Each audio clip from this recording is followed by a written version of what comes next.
Ladies and gentlemen, there are people reporting that their bank accounts are being closed without any explanation. And we know this has been going on for quite some time here in America, and all of these banks do this. So, why banks are suddenly closing down customer accounts? So, the reason varies, but the scene that plays out the most is always the same. Bank customers get a letter in the mail saying that their institution is closing all of their checking or savings account. Their debit card, credit cards are shuttered too. Explanation, if there is one, usually lacks any useful detail. Or maybe the customers don't see the letter or never get one at all. Instead, they discover that their accounts are no longer work while they're at a grocery store, rental car place, an ATM, and they call the bank. And many times they're confused about what's going on and, "Oh, no, so sorry. And we'll do whatever we can to fix it." Then comes the telltale. A pause and then shift in tone. Per your account agreement, we can close your account for any reason at any time. And it's often a script that the customer service rep is reading to you on the phone. These situations are what banks refer to as exiting or de risking.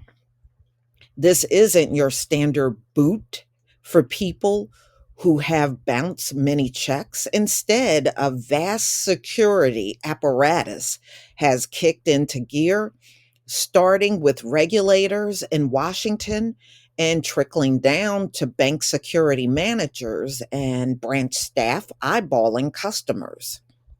The goal is to crack down on fraud, terrorism, money laundering, human trafficking, and other crimes. Yeah, but your average customers are not even doing that.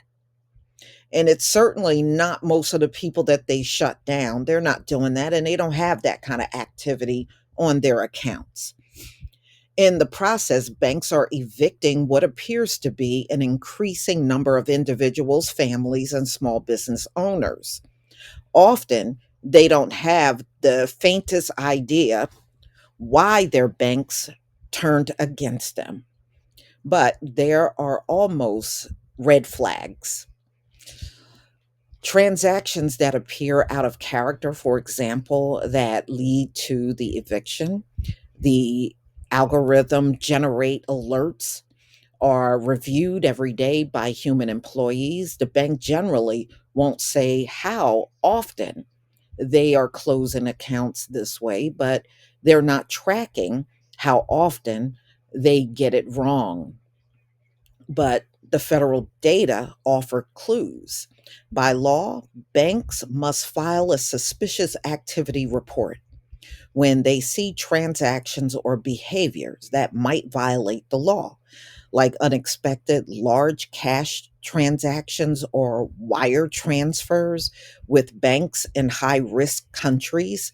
According to Thomson Reuters, banks file over 1.8 million SARs in 2022, a 50% increase in just 2 years. So that's a suspicious activity report.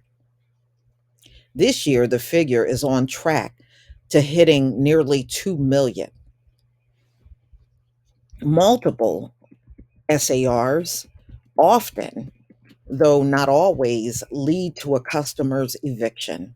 The federal law have little to say about the trigger for account cancellation. So, in other words, they're not going to do a thing to help you. That's what they're really letting you know. But a New York Times examination of over 500 cases of this dropping of customers by their banks and interviews with more than a dozen current and former bank industry insiders illustrate the chaos and confusion that ensues when banks decide on their own to cut people off. Individuals can't pay their bills on time. Banks often take weeks to send them their balances. When the institution closed, their credit cards or credit scores can suffer.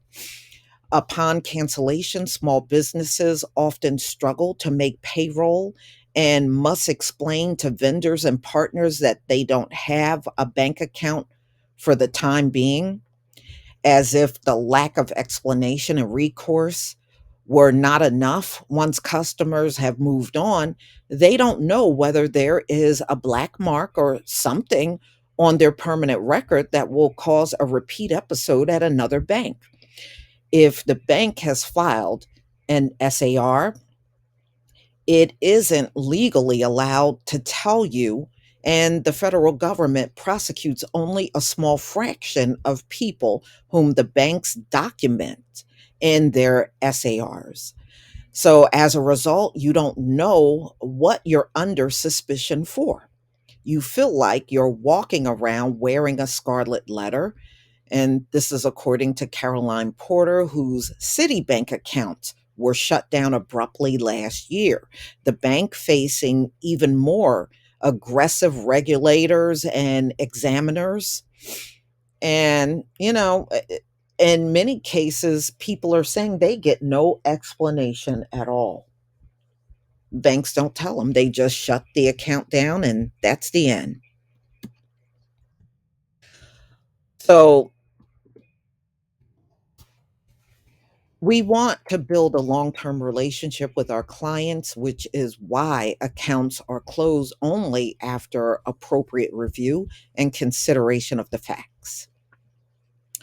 So, a spokesman for JP Morgan Chase, the nation's largest bank with 80 million retail customers and 6 million small business accounts, whose former account holders send nearly 200 complaints to the Times. We act in accordance with our compliance program, consistent with our regulatory obligations. We know that it can be frustrating to clients, but we must follow those obligations. So, mm, mm, mm. I mean, it's a shame that they got a system in place like that. And then, of course, it's your people that answer the phones that often get beat up in these situations. And the person at the top that's making these decisions, they don't hear the complaints, not firsthand. So I think that's terrible. I do have people in my own family that I know something similar has happened, where they lost their account with no explanation. And I remember one of my relatives had to go to court to even get her money. They were hanging on to the money she had in the account, and she had to get a lawyer in order to get her money retrieved from the bank. So I know these things happen, and I sure hope it doesn't happen to any of you, but be careful out here. If you feel like your bank is not serving you well, maybe it's time for a change, you know, or have accounts at more than one bank. You may want to have one at different banks. That way, if something happens, you do have another account to fall back on.